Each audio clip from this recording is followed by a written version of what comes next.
দর্শক, আপনারা যে যেখান থেকে দেশের বন্ধুরা লাইভে যুক্ত আছেন, আপনাদের সকলকে স্বাগত জানাচ্ছি।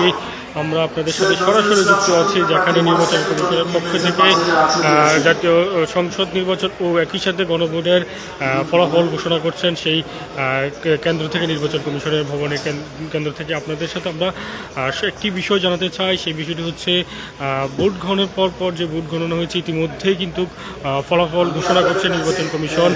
ফলাফল ঘোষণায় আমরা যদি বেসরকারিভাবে বেশ কিছু আসনে আমরা ধানের শীষ প্রতীকের প্রার্থীরা অনেকটাই বেশ কিছু আসনে প্রায় তারা এগিয়ে আছে, আর কিছু এগিয়ে আছে প্রায় আমরা দেখতে পেয়েছি ইতিমধ্যে। প্রায় সংখ্যাটা যদি আমরা বলি, এখনো সেই সংখ্যাটা হচ্ছে প্রায় 150-র মতন আসনে ইতিমধ্যে তারা এগিয়ে আছে।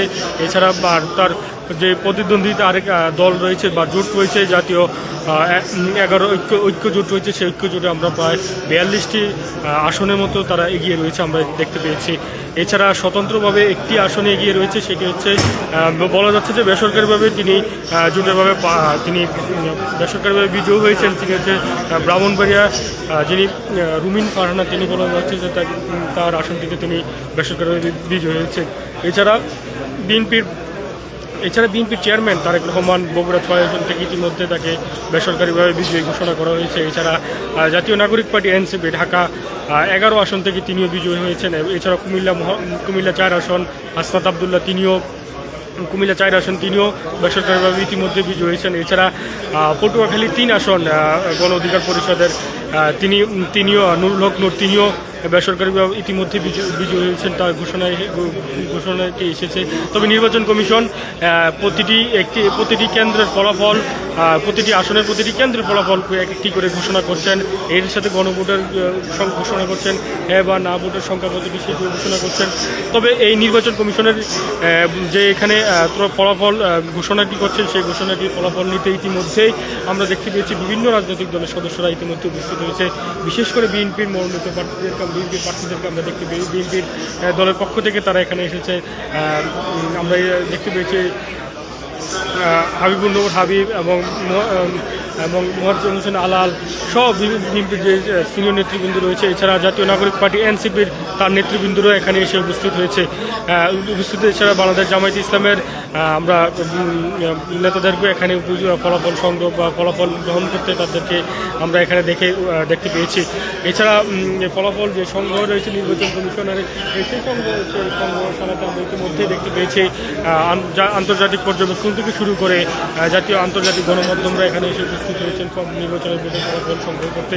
এছাড়া মিডিয়াদের জন্য, আপনাদের জন্য, গণমাধ্যমের জন্য নির্বাচন কমিশনের যে বুথ রয়েছে, সেই বুথও ইতিমধ্যে যে প্রকাশ করা হচ্ছে। তবে আপনাদেরকে আরেকটি বিষয় জানিয়ে রাখতে চাই, ঢাকার যে কয়েকটি আসন নিয়ে মূলত হচ্ছে আমরা একটু ফলাফল ঘোষণা নিয়ে কিছুটা ডিলে হচ্ছে। এর কারণ হচ্ছে নির্বাচন কমিশনের পক্ষ থেকে বলা হচ্ছিল যে কিছুটা ডিলে হওয়ার কারণ হিসেবে তারা বলছে যেহেতু এখানে 2টি ভোট একই সঙ্গে অনুষ্ঠিত হয়েছে এবং 2টি ভোট একই সঙ্গে গণনা করতে হচ্ছে, তো সেই জন্য হচ্ছে কিছুটা সময় ক্ষেপণ হচ্ছে। তারা তারা এই বিষয়টিকে আরও আগে কিন্তু নোটিশ করেছিল গণমাধ্যমকে। তারা বলেছিল যে এটি ফলাফল ঘোষণা শেষ পর্যায়ে শুক্রবার সকাল 10টা পর্যন্ত সর্বশেষ হতে পারে সেই টাইমটা। ইতিমধ্যে আমরা বেশ কিছু হেভিওয়েট ক্যান্ডিডেটকে আমরা ইতিমধ্যে বেসরকারিভাবে বিজয়ী হতে দেখতে পেয়েছি। বিশেষ করে ভোলার যে কয়েকটি আসন রয়েছে, সেই কয়েকটি আসনের মধ্যে আমরা যে ধানের শীষের প্রতীক এবং এছাড়া ভোলার যে প্রার্থী রয়েছে আন্দালিব রহমান প্রাপ্ত, তিনি ইতিমধ্যে বিজয়ী হয়েছেন। সেই বিষয়টি আমরা বেসরকারিভাবে বিজয়ী ঘোষণা করা হয়েছে তার, সেই বিষয়টি আমরা জানতে পেরেছি। এছাড়া আরও যে আরেকটি বিষয় যদি বলতে চাই, সেই বিষয়টি হচ্ছে যে বিএনপির এখনও পর্যন্ত প্রায় 150টি আসনের মতন আমরা দেখতে পেয়েছি। 150 আসনের কাছাকাছি প্রায় ধানের শীষ প্রতীকের তারা কিছু এগিয়ে রয়েছে এবং কিছুটা বলা যাচ্ছে যে এবার নির্বাচনে কিছুটা পিছিয়ে রয়েছে 11 দলের যে ঐক্যজোট রয়েছে, ঐক্যজোটের যে প্রতীক রয়েছে দাঁড়িপাল্লা ও এনসিপির, তারা ঐক্যজোট কিছুটা এখন পর্যন্ত বলা যাচ্ছে যে পিছিয়ে রয়েছে। তবে 42টা আসনের মতন তারা এগিয়ে রয়েছে এই নির্বাচনের ফলাফলের সর্বশেষ তথ্যের মধ্যে।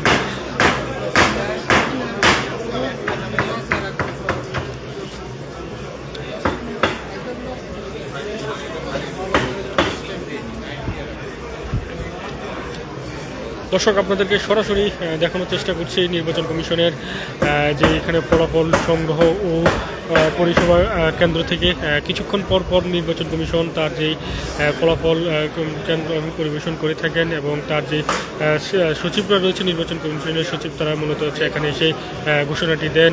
আমরা কয়েকজন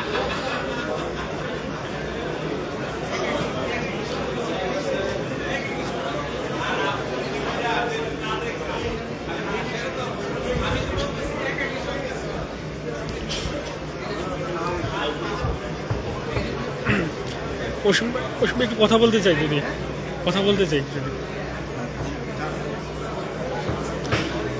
অসীম ভাই, কিছুটা তো আপনারা দেখতে পেয়েছি এগিয়ে আছেন, বেশ বড় সড়ো আসনগুলোতে এগিয়ে আছেন, কি বলবেন ভোটের ফলাফল নিয়ে? না, এটাই প্রত্যাশিত ছিল, আমার নিজের একটা প্রেডিকশন ছিল যে বিএনপি 180 থেকে 220-30। এখন কি মনে হচ্ছে কতটা? আমি এখন মনে করি যে বিএনপি 220-এর উপরে আসুন আশা করি ইনশাল্লাহ। একটা বিষয় যেটা সবচেয়ে বড় কথা হচ্ছে যে নির্বাচনটা খুব শান্তিপূর্ণ হচ্ছে, আমি এটুকু মনে করি। নির্বাচন কমিশনকে সাধুবাদ জানাতে হয়। অতীতের যে কোনো একটা আশঙ্কা ছিল যে একটা নিরাপত্তা অনেক আশঙ্কা ছিল, ভেবেছিলাম যে আপনার কতটুকু সক্ষম নির্বাচন কমিশন, তারপরে অবৈধ অস্ত্র উদ্ধার হয়নি, বিভিন্ন ধরনের আপনার একটা সন্দেহের দোলাচাল সবার মধ্যে কাজ করেছে যে মানুষ নির্বিঘ্নে স্বাভাবিকভাবে ভয় ভীতির ঊর্ধ্বে থেকে ভোট কেন্দ্রে যেতে পারবেন কিনা, ভোট প্রদান করতে পারবেন কিনা, বাড়ি ঘরে ফেরত আসতে পারবেন কিনা, সে ধরনের খুব একটা ঘটনা বলতে গেলে হয়নি। সেখানে 43,000-এর মতো ভোট কেন্দ্র, সেখানে অল্প কিছু ঘটনা, বিচ্ছিন্ন ঘটনা, এটা স্বাভাবিক নির্বাচনের একটা কালচারে। এই উপমহাদেশে এই ধরনের ঘটনা ঘটেছে, আমাদের দেশে আরও অনেক বেশি হয়েছিল ভায়োলেন্স, কিন্তু সে তুলনায় এটা এবার হয়নি। খুব শান্তিপূর্ণভাবে নির্বিঘ্নে মানুষ ভোট দিয়েছেন, স্বাধীনভাবে তাদের মত প্রকাশ করেছেন, উৎসবমুখর একটা পরিবেশ ছিল আমি মনে করি। এবং বাংলাদেশের জনগণ তারা বাংলাদেশ জাতীয়তাবাদী দলকে যে পর্যায়ে দেখতে চেয়েছেন সে প্রত্যাশিত জায়গায় তারা নিয়েছে। আমরা সকাল থেকে হচ্ছে ভোট কেন্দ্রগুলো ঘুরেছিলাম, বিশেষ করে হচ্ছে নারী সদস্যদের এবং যারা ইয়াং জেনারেশন ছিল তাদের সঙ্গে কথা বলেছিলাম, তাদের মধ্যে খুব এক ধরনের উৎসব এবং উদ্দীপনা দেখতে পেয়েছিলেন। তাদের উদ্দেশ্যে কি বলবেন যে তাদেরকে কষ্ট করতে? নতুন ভোটার যারা আছেন, জেএনজি যারা আছেন, এবং আমি বিশেষ করে নারী ভোটারদেরকে আমি ধন্যবাদ জানাবো, কারণ যে সমস্ত কেন্দ্রে নারী ভোট কেন্দ্র সেখানে দেখা গেছে যে ধানের শীষের প্রার্থী ভালো করেছে। অনেকেই ভেবেছিল যে জামাত ইসলাম মতো নারী ভোট বিপ্লব ঘটাবে বা এই ধরনের কিছু, বা নতুন ভোটাররা হয়তো বা ঢুকে পড়বে, সে ধরনের ঘটনা ঘটেনি।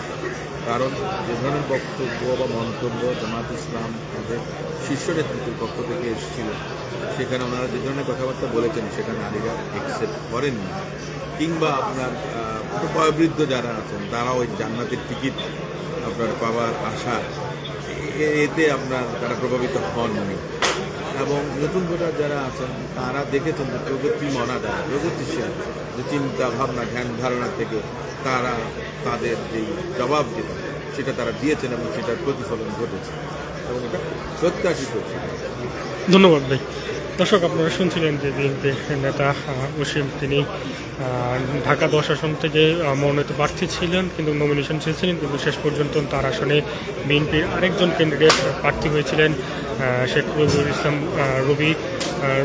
তিনি তো শুনছিলেন যে বিএনপি নেতৃবৃন্দের কাছ থেকে যে তারা প্রত্যাশিত ছিল যে তাদের এই যে কাঙ্ক্ষিত যে ফলাফল ছিল সেই ফলাফলের প্রতি। তবে আমার কাছে এখানেই সর্বশেষ তথ্য এই পর্যন্ত ছিল। পরবর্তী তথ্যের জন্য আপনারা দেশ রূপান্তরে লাইভে থাকুন বা দেশ রূপান্তরের সঙ্গে থাকুন। আপনাদেরকে সকলকে স্বাগত জানাচ্ছি।